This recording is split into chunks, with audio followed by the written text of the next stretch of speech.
This is the Exchange Podcast, number 14. Got a guest here today, Hasti from Hasti from La Vista Events. Hasti La Vista. I love that name. There you go. So Hasti.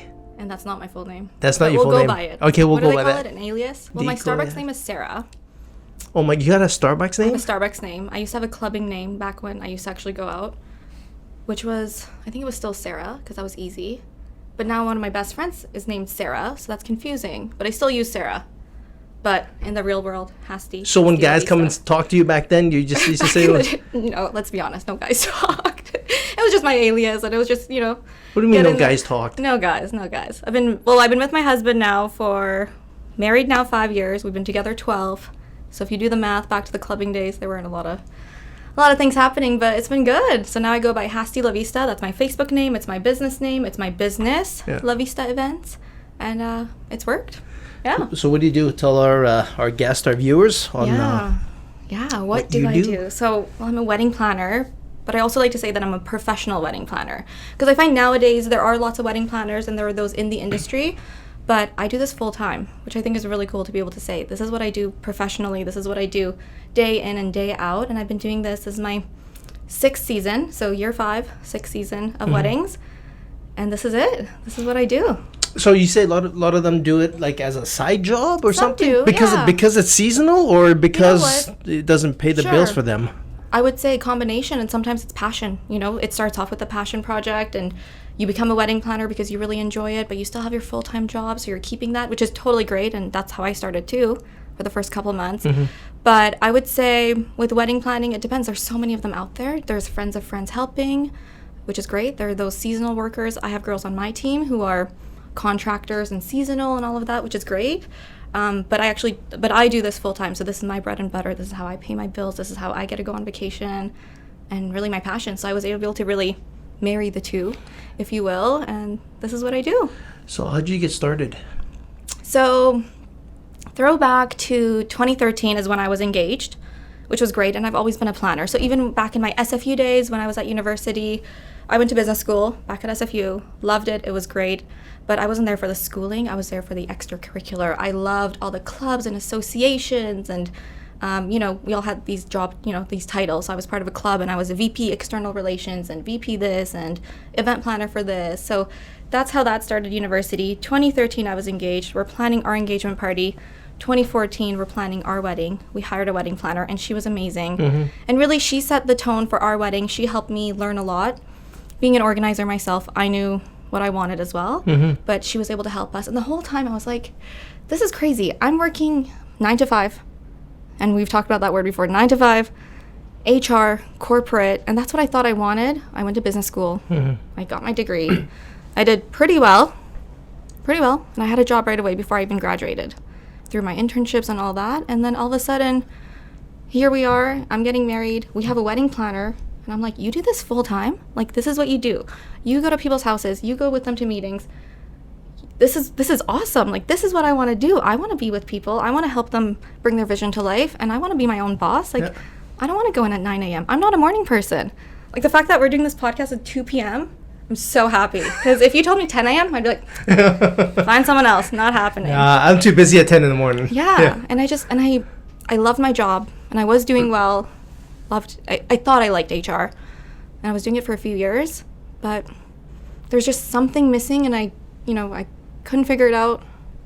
And then eventually we were planning our wedding, and I had lots of great advice from our wedding planner, and she was really able to guide me through that. And I was like, I think I want to do this. So I said, then I'm going to do it. And that's it. No training, no shadowing. I just when you started, so when you went from the 9 to 5 over to your own company, what was the biggest challenge for you? Nothing really. I mean, I jumped into it. I think the biggest challenge was not having that structure, I would say. But I enjoyed that too, in the sense that I didn't have to now every day do something from 9 to 5. I was able to pick my own schedule. The biggest challenge, I guess, if I had to pick one, financial. That would be the biggest one. So for the first year, because I knew that if I wanted to dedicate my time and if I wanted to grow my business, there's something that I had to do differently. So initially, I didn't focus on profit because my passion was about the people. the reason I became a wedding planner is because it wasn't to do the weddings, it's to interact with people. Because I'm a big people person, I want to get to know everyone.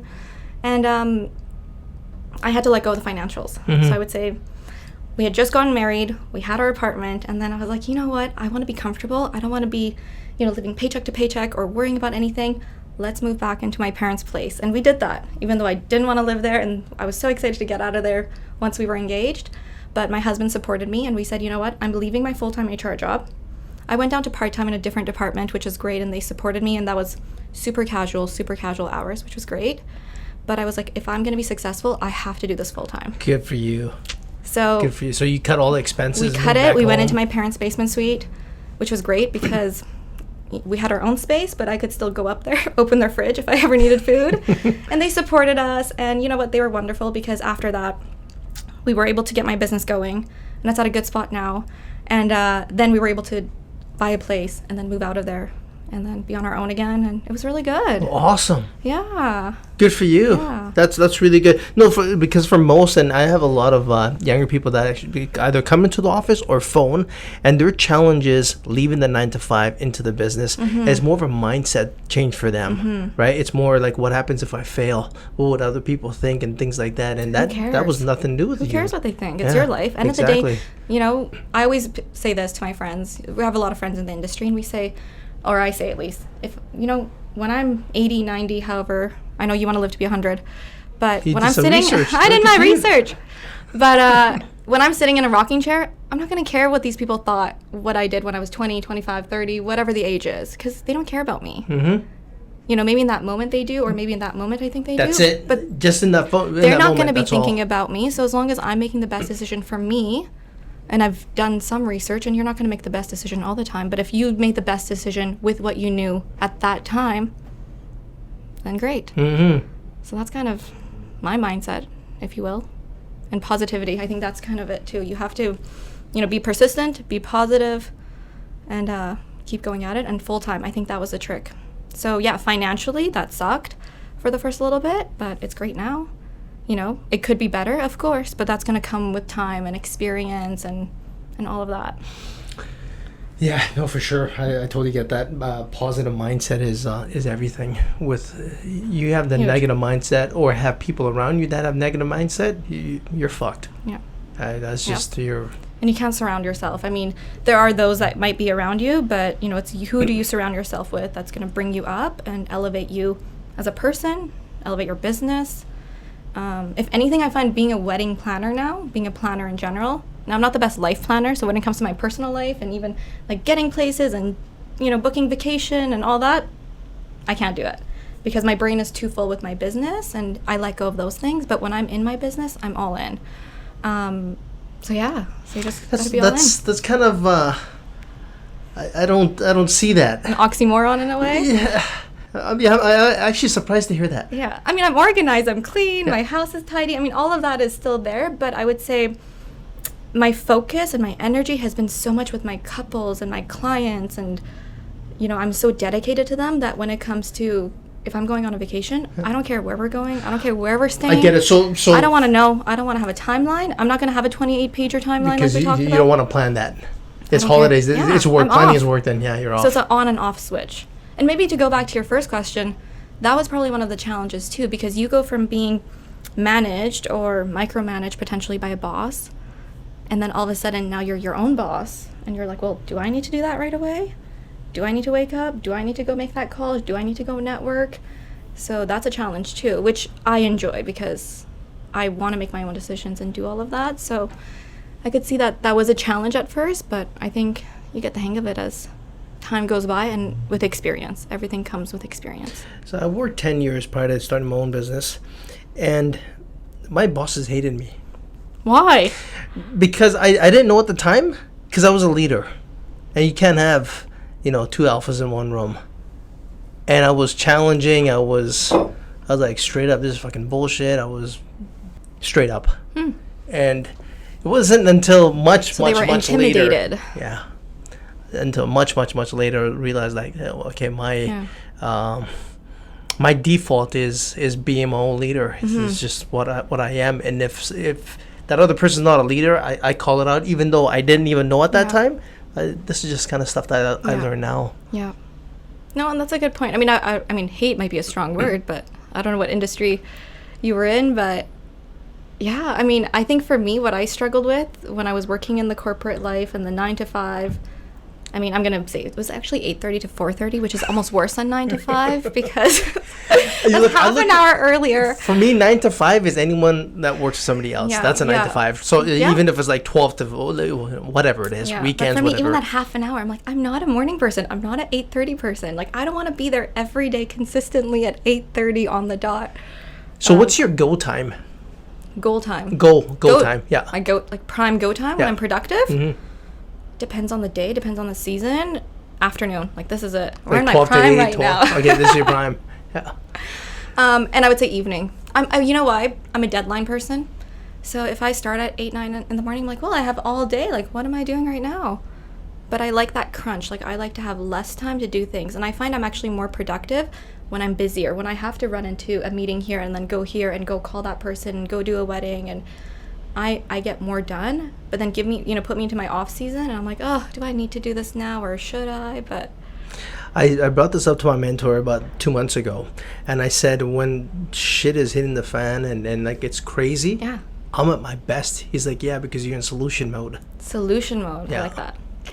I was like, okay. Friday afternoons for me is right. Dead. It's really dead. Yeah. I don't like it because. But I would say Friday, it's almost like you're getting into your weekend.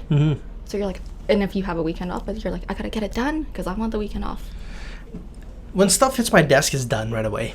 I don't waste time there. It's regardless what time it is, let's get it done, and then. But usually, I find in my business, Fridays a lot of people kind of slack off. It's like, you know what, weekends here, let's start early. But Monday to Thursday, they go hard. And for me, Friday about afternoon, it's too slow. I'm like, holy shit, what the hell do I do? And now going back to school, I used to get in trouble because it was so boring for me.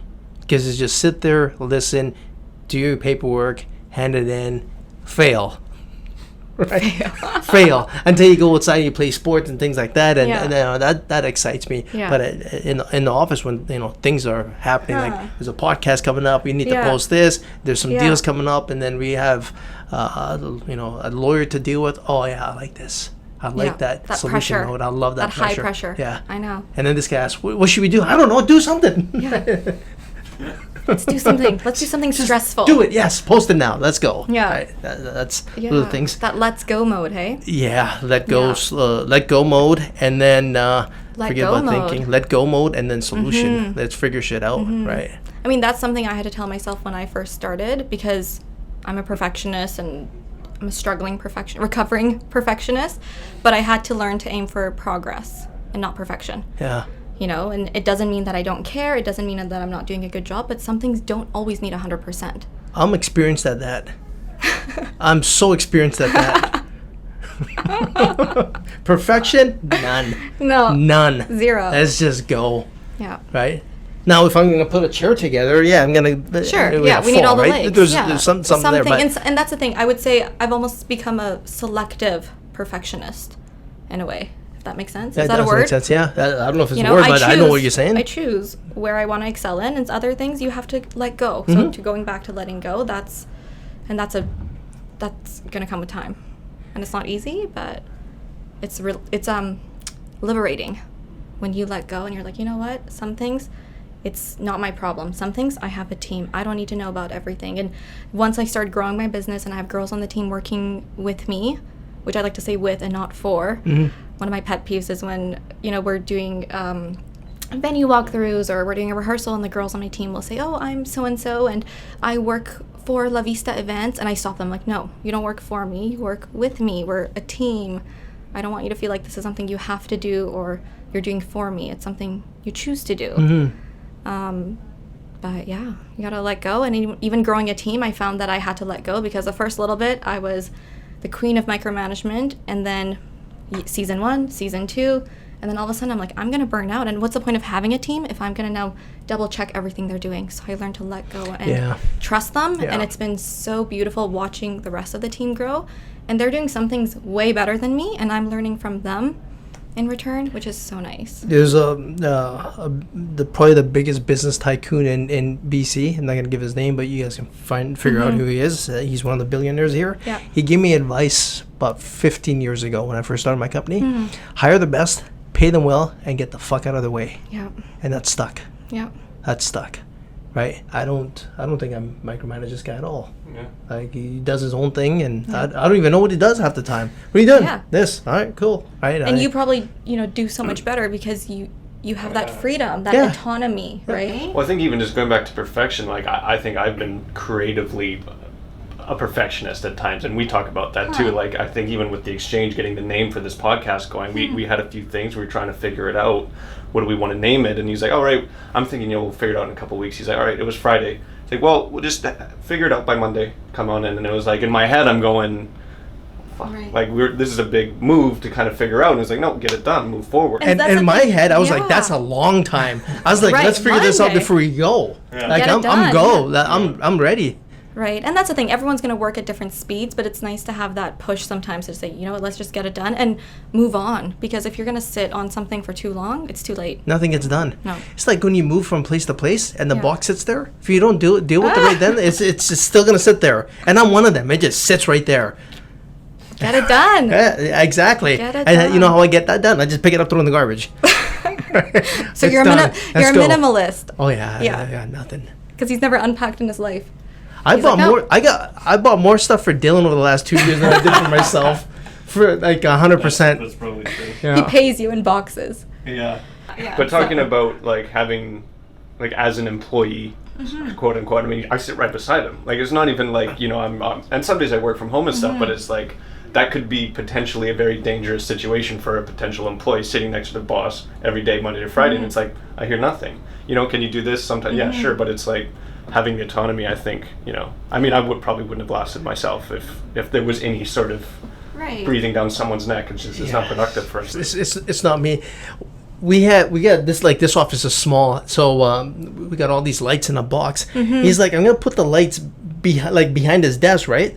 So, in front of it, I guess. And he was gonna move the desk back. I'm like, no way, man, because in my head he's behind me now, and I can't have that. Oh. You've got a thoughtful... I guess, do we call you a boss or a colleague? What do we want to call you? But that's a Call me thoughtful thing. Sunil. That's it.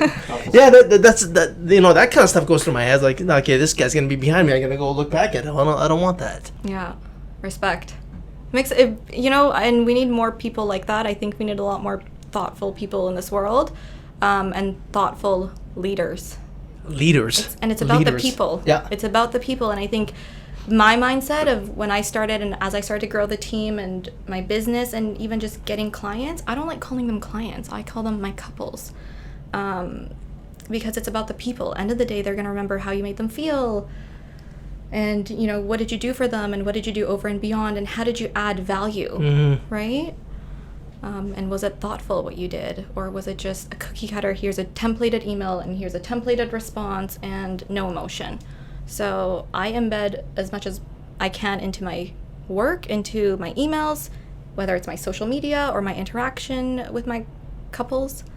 And So I try to let go of that client terminology. Yeah, your heart's in there. You have to be. Yeah, exactly. Yeah. Mine's there too. And I that's deal how with they my see your clients, and passion. it's- Because if your heart's in it, they're going to trust you and they know you care. You're not doing this for the dollar amount. You're not doing this for, just for the sake of doing it. You care because you're invested. And for me as a wedding planner, I'm emotionally invested too. Yeah. It's a big deal. Yeah, it is. Hopefully It once in is. a lifetime for them. So, and if not, more business. Yeah. No, well, those the feeling you get when you're at those weddings, right? You just remember a lot of that stuff afterwards. I got a very large family, Cool. and I've been to a lot of weddings. I know people get at that moment they always get tied up on the centerpiece or Sure. the color and Of all this course. stuff, right? Of course. And actually, one came into the office and we're chatting because they needed a loan for the wedding. And Are you we kidding started- me? Oh no. Oh, there's lots. This I'm not gonna get in happens? detail. Oh yeah. Yeah. See, and maybe this makes The me good, maybe average- this makes me bad, but I talk my couples out of a lot of things. That's a good. I think the average wedding now is what, like almost 80 to 100,000. Oh, for sure. That's it. Right? You're right on, actually. You Like- did your research. Way to go. It's crazy. And the Indian community is the most expensive now. It's sad. It's a lot. Because it's a they lot have of to money. show. And that's It's the all problem. about showing. And you know I what? hope my freaking family's listening to this right now. I hope you guys You know are what? And I listening. hope my Because couples it's all a and damn future show. couples listen. You know what? It's not worth it. End of the day, it's one day, it's 1 week, whatever it is. And I struggled with this because when I first launched my business, and obviously aesthetically and for purposes of social media, of course I'm going to be posting more of the, weddings that have more flowers and it's more luscious. It's and your all brand. That. But then again, I pair it with a caption and I give a little bit of a, contrast to it with the caption because it's not just about the beautiful flowers or the decor. If you can afford it, great. If that's what you really want, great. But don't be taking out a loan to do this. It's not worth it. No, And, it's not. To go back to what we were talking about earlier, people in the end, 20, 30, 40, 50 years from now, they're not going to care. They're not going to be looking back on your wedding and say, 6 months from now, I don't care. I remembered who I had a conversation with. I had a great time. All this other stuff that was done. Yeah. I didn't care about the head, like where the location was, or what kind of food there was there, Right. and Right. if there was like great scotch or like shitty rum, like I didn't care. None of those things But mattered. you will remember if the couple came around to acknowledge you, to say hi, to try to, make it a personalized experience or, there's so much that goes into it. And I struggle with it because, as a wedding planner, we get a range of clients. Our budget and all our budgets range. We've done weddings as, starting from 15, 20K, which is great. If you can keep it at that, good for you. And then we've done up to 150 to 200K. We've done it all. But in the end, what we try to do is we're trying to attract the couples who are good people. They care. It's not about the things. It's about the people, the family. And if you're getting married, you're getting married. You're not getting married to show off what you have or don't have. Yeah, but I think the younger ones are looking at it It's as hard. Yeah, Yeah. it's more like it's gotta look good. Not when people leave, Yeah. they feel good. It's in the heart, right? Yep. I wish they spend that much time working on the relationship Yeah. before and after, Yeah. rather than focusing on that It's crazy. one day. Crazy. This is coming from somebody that's never been married, but Yeah. from somebody that just sits there and watches all this stuff going on. We've done a loan for somebody that has done the wedding. We still have the loan, Oh, and they're going no. through a divorce. Oh, no. Like, Yeah. We've got a pretty good track record. Though. Crazy La Vista, shit. I would say our La Vista couples Crazy are shit. holding strong. We've we got should get a divorce lawyer in here. Give a little chat. Anyways, let's start the Q&A side. Well, it's just going on to that. Just from me, straight away. And yes, I will be your planner. I'll do it. Oh, I'll yeah, take you well, on as a couple. That's a long term. That's a long term investment. We'll lock for you in because at that our might- rates that might be a now. while, but- We can do a custom package for you. But you gotta do your own videography. Yeah, you know what? I was You're just gonna stand in one of Joanne, these? Excuse me, what I Yeah. gotta set up with the lighting. No, Dylan, we'll just do a little GoPro kind of Now we got some Point of drones view. in in there. your boutonniere that we'll pin. We'll do a little. That's great. We've got you. See, Yeah. look at this. Your We'll- wedding's half planned. We'll equip everyone with a camera with a GoPro on their head. Do you really want to see everything though? There might Absolutely. be a lot happening. Dude, if I do it, man, I'm gonna hold the whole crew. Hey, I'll vlog it, man. I'll go live. So I have to tell you, a lot of couples don't know this, but Polaroid cameras, that's been all the rage right now, is like a Polaroid guest book, and people take the photo because they think it just prints, but some of them actually have digital backup. So you don't know. So sometimes people take risque photos Yeah. and they Thinking think Yeah. they just printed it and they'll just keep it for themselves. Right. Yeah. And then the couple will actually have a digital backup of it. So disclaimer, if you're attending a wedding, there's a Polaroid camera. Just be careful what kind of photo you're taking. Oh, we used to do that when we were younger. They used to leave the not Polaroid. Sorry, what was that? Polaroid? Polaroid. Yeah. Not those ones, but the cheap ones where you kind of Like with the film. disposable? Yeah, disposable. Oh, That's the word, disposable. disposable. We used to Ooh. fuck around with those things. You're aging yourself. Yeah, I'm all good. 43, guys. I'm 43. 43. Woo. I'm good. But that's crazy, right? Yeah, we used to Anyway, so mess around sorry, with that. sorry to take away from your wedding planning questions. You know, but- we all know like the cliche of bridezilla, right? And obviously, yeah, the brides are good. yeah. Nowadays? So just talk about that because you said I forget what we were talking about just before, but just that you want to be dealing with the clients that you would want to deal with in person. Mm-hmm. Like speak to that, and maybe if you've had issues in the past, and obviously it's can be stressful, obviously. Yeah, and it's Job, stressful so- every week. It is. Yeah. Bridezillas are gone. Groomzillas are gone. It's the parentzillas now. I was just gonna say, is the parents or is And the it maid comes down to honor culture. or It comes down to culture. Yeah. But I would say like, I mean, we've been doing pretty good. I mean, every season there's going to be a few of those. But what it comes down to anything, and I think it doesn't matter what you're doing as a profession, whether you're a wedding planner or financial, like anything you're doing, you have to set the expectation from the beginning. So something that we started doing to combat that is if we know that the parents are going to be really involved, or the maid of honor, whoever, we start inviting them sooner. We don't want to meet them the week of the wedding at the finalization meeting, because we've done that before, and then we learned real fast that was not a good idea. Communication is key here. Communication is key. Over communication is key, depending on what they want, and also tailoring your communication style to them, and asking those questions ahead of time. So something I do now, I'm big on social media. So if I'm about to meet you, or if I think you're going to be a couple that's going to take us on as your wedding planning team, I'm following you right back. I want to know what you do, on a day-to-day. Where do you go on the weekend? Where do you go to eat? I want to get to know you as a person, and then also get to know your families, and what are your pet peeves, and what do you like, and that way we get to know you as a human and as a person, and then that way it kind of, personalizes it for them. So we've been pretty lucky, but it's taken time. I would say we've had harder clients in the first few years, because when you're first starting off, you'll take anyone. If anything, I think I was like paying people to take me on for the first few gigs, because why not? I mean, I need experience. I've never done this professionally. I've never had formal training. I mean, I'm certified and all that, but honestly, that doesn't mean anything. Until you go in it and you're doing this day in and day out, it doesn't mean anything. That paper in the law doesn't mean shit. This is from Christian. I recently got this property. It's a barn, over 10 acres. It's a beautiful traditional barn. My plan is to make it a wedding venue, but I've heard that you need a license. Do you need a license? P.S. I'm going to be adding on a bathroom, getting the inside of the barn insulated, and many more things. Smart. So I think with properties like that, there's some sort of agriculture law. So I think if it depends what the property is being used for. I think it's limited to now maybe 10 weddings a year. I think 10 social events a year. I don't know the legal rules, but I guess he'd have to crunch the numbers and say, is it worth it for only doing 10?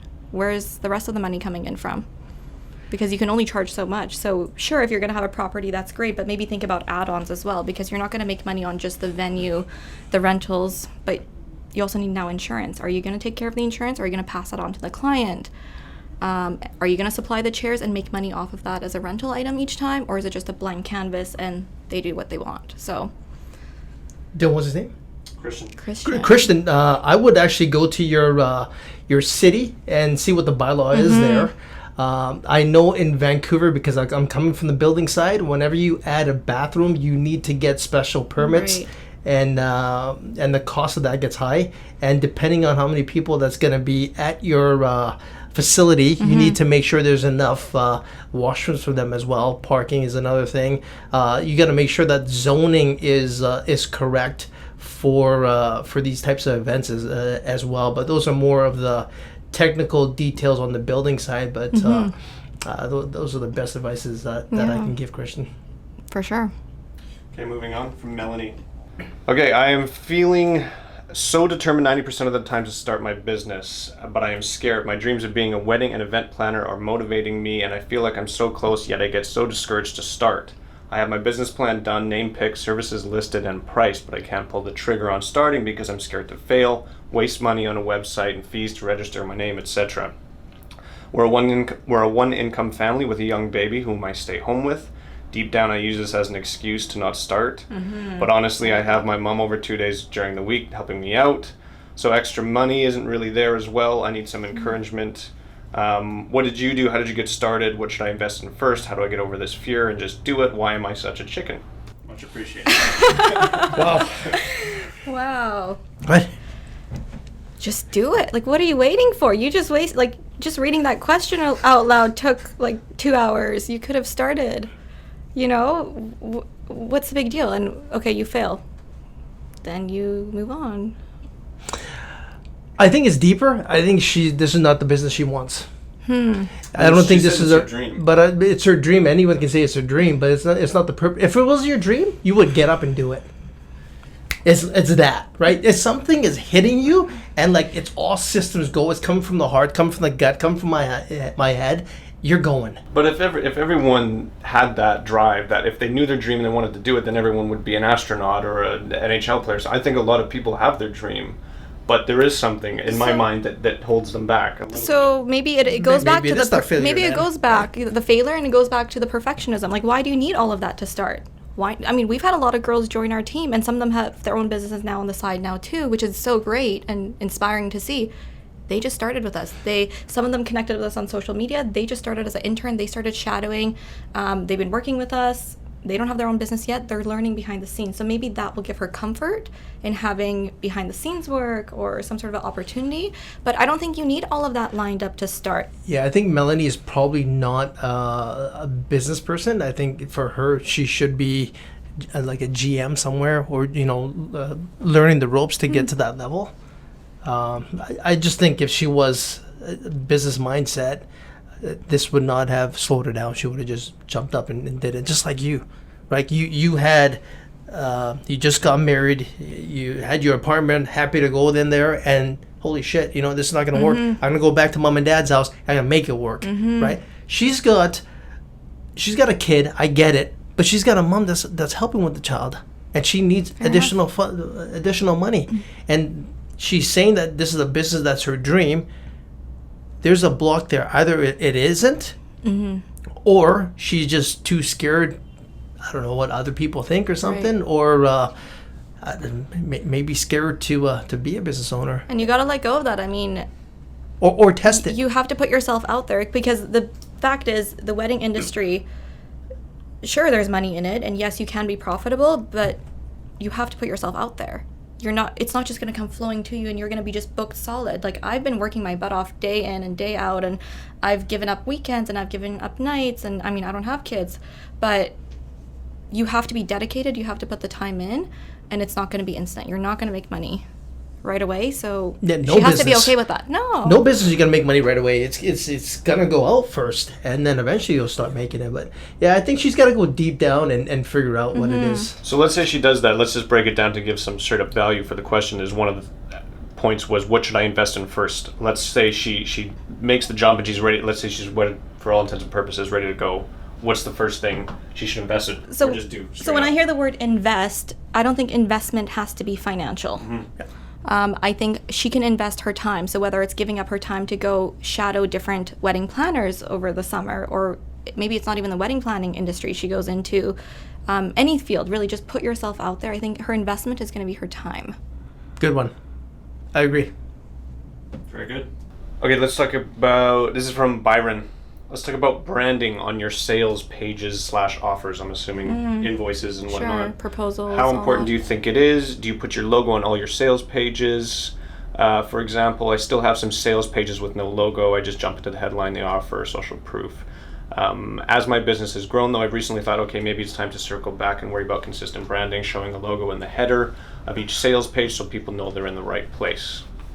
So I don't think it's about your logo. I don't think people are booking you because your logo is formatted on the right-hand side of your page. I think it's what's in your proposal content, what's going into your packaging, what's going into your branding. I think branding is beyond a logo. I've made my own logo. I don't even care what it looks like. It's there. It's just part of my brand. But it's beyond that. I think he has to go deeper into that, and the rest of that will fall into place. But when people are booking you, it's not because of your logo or the placement or all that. What do you think?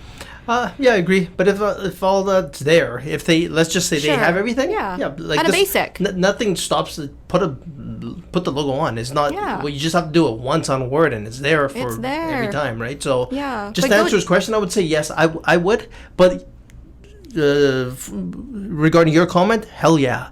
It's more deeper than that. It's not about the logo. It's and more nowadays, about, the logos are so easy to obtain. You can even just put in a font. At this point, just type in your name. It doesn't matter. It goes. I just think it goes deeper. Branding is deeper now. I think, especially. I keep going back to social media, but I think there's so much more to it now, beyond your documentation and all that. I think it goes into.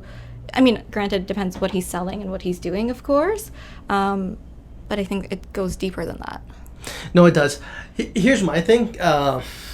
Coming from the financial side, is when I don't see a logo on, say, somebody's job letter, fair. I question it. Fair. I question it, right? So I guess we can agree that at a minimum, have it. Yeah. But don't go all crazy to go and create that logo when you're just starting your business. let's take social media out of the equation here and digital marketing, whatever. How do you brand yourself as a wedding planner outside of that realm? Oh, What so would you say is effective? Even yeah, whether so I that's mean, interpersonal relationships. and or it's how you funny. build that I know what I answer that for you right now. Go but for it. I'm Go just for it. gonna. You know what? I talk about social media a lot, and I love it, and I'm on it when I feel like it. I have to say, I'm not even on it all the time. I did the math actually the other year when we were going to our business planning. 80-90% of our business is through referrals. It's word of mouth. It's interactions like this. Social media is just that final finishing touch. That there's that social proof. Okay, she's legit. Yeah, she does have a business. Yeah, she has a logo. Cool. But they get to know us as a person. They've seen us. So even yesterday we had a wedding rehearsal, and I was telling my team, I was like, you know what? This is our opportunity. This couple's already booked us. They're great. They're good to go. At rehearsal, we're now branding ourselves to the wedding party, to the officiant, to the venue, because they're the ones who are going to be referring us. And that's how we're getting 9 out of 10 of our couples right now. And it's been great. And I love that because we're attracting people who are similar to our past couples, and we like them. So we've done that, done all that. What were you going to say? You out-heart everyone in your industry. You care. Mm-hmm. For you, it's more the personal touch. It's not about the dollars. It's not about glamorous and showing to others. For you, it's, you know what, I want to get to know you. I don't want to become your friend. I want to get referrals that way. And I think you just out-heart everyone. It goes a long way. Mm-hmm. Thank you. Yeah, thank you for noticing that. It really does make a huge difference. And then also when you're doing your job, it doesn't feel like work. And that's been the best part. I mean, I've been doing this for, 5+ years now, and it never feels like work. I don't dread waking up. I don't dread waking up to go work on anything or seeing a couple, because I actually genuinely enjoy them. And I've become friends. And that's been my new, tagline or slogan. We've been saying we're turning clients into friends since 2014. Mm-hmm. And, it kind of was a play on words, and we were joking about it. And I was like, you know what? This is working, because that's our brand. We're about the relationships. And we love it when the mom calls us after the wedding, or just that email, the thank you text right after. So, and that has nothing to do with social media or my logo or anything. It's me as a person. Yeah. That's your brand. Yeah. Last question I got for you. It's from Desislava, if I'm pronouncing that correctly. Do either of you believe branding is the foundation of your business? You take it. That's a big one. I think it is. It's one of the pillars of my business. Without brand is my company's reputation. That's all it comes down to. And then my personal brand is how I interact with people. How it's just the way I show how I care. There is serve value, but it's a pillar. It's not the foundation, but it is a part of the foundation. Yeah, that's interesting. I think the term brand, I mean, from I went to business school and all that, you think design and you think colors, and maybe that's where my brain goes when I think of brand and marketing. But I think deep down, if you're going to be successful at what you're doing, especially if the business that you're in is people-oriented, and you have a lot of touch base that way, then I think, it goes back to your personal connections and care. When I was younger, I thought toothpaste. I didn't even know toothpaste, what it was. To me, it was called Colgate. Right. It's like Kleenex. Exactly. It's like Kleenex, yeah. right? It's like Kleenex, right? Pass me the Kleenex. Yeah. Right? Pass me the Colgate. I still call it Colgate. Yeah. Right? That's how important that brand was. And, looking back at things now, like, holy smokes, like, wow, like toothpaste, like, I didn't even know what the hell that was. Mm-hmm. So, and I see the same, and that's the way I look at brand. I don't look at it as color, as a logo. So even when that guy had that question on that, I was like, okay, where is that? Where does your brain go? With it? Yeah. Yeah, interesting, hey? And I guess it comes down to what's top of mind. So, Still creative. How about you? Sorry. Yeah. What do you think their brand, when somebody comes up with brand? Do you think Coca-Cola, or do you think color, logo, and everything else? I guess it would be my relationship with that brand initially, but if I don't have a relationship, I would say, a bit of it. Now I think more about it that way, but I think like what you said, brand is the connections you make, and it's you.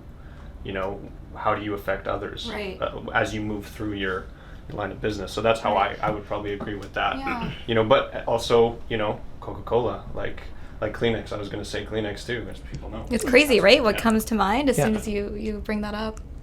Yeah, but I think about the good times in that brand, not the bad. Like I don't think of bad brands like I don't like Enron and stuff like that. But when I think of Google, like warm and fuzzy, Yeah. right? Like, Cool. Yeah. Hey Google, I love you. Is it gonna talk about? Wow, it's like music to my ears. Wow, it's like Wow. music to my ears. All right, Google she's- stop. Oh, that's awesome. You should do a podcast with Google. That's actually another Just, idea. you know, we see where should, it huh? goes. It might be a little dry. Yeah. It probably awesome. won't turn out good. Yeah. Knowing me and other questions. Are we done with questions? Yeah, that's all I got for you.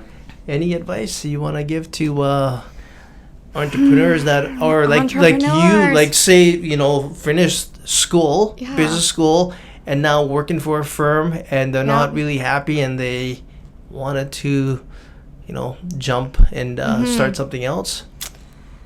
I think my biggest advice is just try it. You never know what's going to happen. I mean, even when I was working in my HR days, I didn't even know what field, you know, what I want to do and within the HR realm. So I tried even different positions. I was an HR specialist and I was part of recruiting and I was part of benefits because I didn't know what I want to do. And I think you have to try it. Give everything a chance. Say yes to more opportunities, but also go with your gut. I think deep down, you know what you need to do. Going back to one of the other questions, you know, you're being a chicken. Yeah, you are. So just go try it. You know, what's the worst that's going to happen? And I think the biggest thing that I would emphasize is just be a good person. Like, be nice to everyone, be kind, and be considerate. You never know what anyone's going through in their personal life, with their own health, with the health of a family member, with their mental health. There's so much that goes on nowadays, and I find now that I'm getting older, I'm appreciating all of that a lot more. And maybe it goes back to what we talked about earlier, is just be thoughtful. Be thoughtful and care and just Compassion. compassionate. And yeah. I always look at stuff when I get mad or something. Very seldom I get mad, but when I do, on the road. Because some piss me off, and I look, and if it's I look, and if it's a female my mom's age or close to that age, like, can you imagine that was my mom, Yes. right, or my dad or my sisters, and I don't have a brother, but you know, like Dylan, if that was Dylan, like, you know, how would I feel, right? And like, do I want them going through this? And then at that moment, like, you know what? Yeah. Let's back off. There's no need to get mad here. Yeah. And usually when I get mad, it's for no reason. Most of the time when I'm mad, I'm just hungry. I just gotta get some food. That's it. I'm hangry hangry. usually. No, I hear you on that, and that goes a long way. And I think that goes back to perspective. I think a lot of times in life, like you said, you don't know what they're going through. If someone is rushing through the light or they're driving crazy, I usually calm down a little bit. I say, you know what? They need the right of way right now. There's something going on in their life that they need to get to. Yeah. 9 out of 10, that's the case. You know, half the time they're an asshole. But other than that, I give them the benefit of the doubt. And I feel like it makes me more of a calm person on a day-to-day basis because I just let go of things.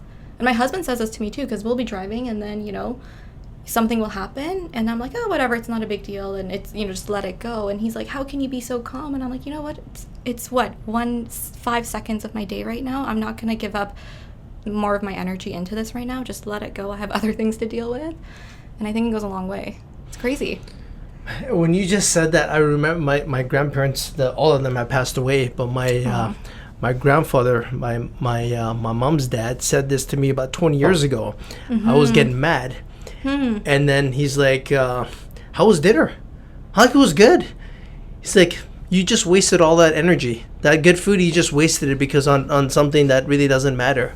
Doesn't. I'm like, yeah, that's fuel. You know, you put fuel in your car and you get mad and you slam the gas and you go fast, you're going to burn the fuel. Same thing, you just did that. I'm like, oh. It's crazy. And if you think, I mean, something that I do from a mindset perspective, in a given day, you know, there's so many hours and there's only so much energy or fucks you can give, really. Like, there's only so much that I can give in a day, and I have to choose where my energy is going to go, and is it going to be positive or negative, and then I just let go. You know, and it's not to say that I don't care about a situation or something that's happening, but I also choose where I put my energy. So whether it's on a wedding day that I'm working and, you know, something's happening, or there's drama with the family, or the centerpiece is crooked or whatever, I have to balance out where my energy is going to go because I can't be everywhere at once. Exactly. Yeah. Well, and they're on a positive. Guys, thanks for listening here. If you need a wedding planner, check out the link below. Come on over. Come on Yeah, over. is there anywhere like on social media you want to say that people can check you Yeah, out for or sure. website or whatever? And I'm super open on social media. I mean, I share a lot on there, but I'm also open to receiving messages. If you have any questions, you can find me. You can find me. See, I made it through the whole podcast without. I think I did pretty good. You found me on La Vista Events. So at La Vista Events, website La Vista Events. You'll find me. Check below. We'll have the list. We'll be there. We'll have the links down below. All right, guys. Until next Cool. time. Thank you. Thank you. Thanks for coming guys. in.